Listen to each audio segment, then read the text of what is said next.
Well, hello there. This is Robert coming to you from Recovery Guy. And I am a happy, grateful, recovered alcoholic. And that's important for me to say and to share with you. In the 12 Steps of Alcoholics Anonymous, in the foreword to the first edition, it talks about precisely why they wrote the book. That they were people who had recovered from a seemingly hopeless state of mind and body. And that's what I've been able to do over my 30 plus years in recovery. I've come from broken to whole.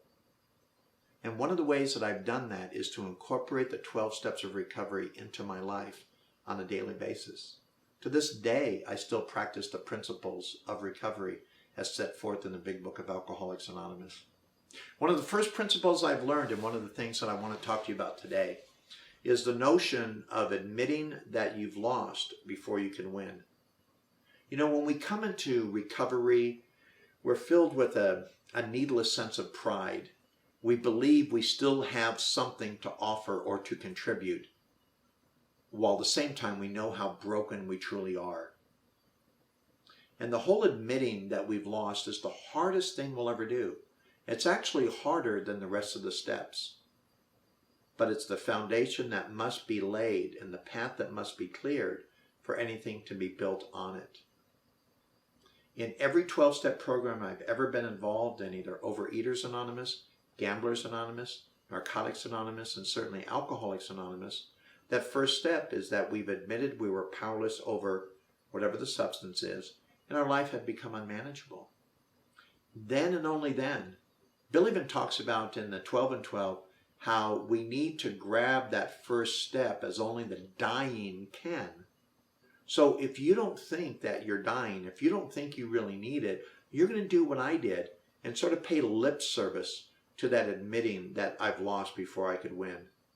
And you know, that worked for me right up until the time I relapsed at about 72 days of sobriety. And when I came back to Alcoholics Anonymous, I knew I had to admit defeat.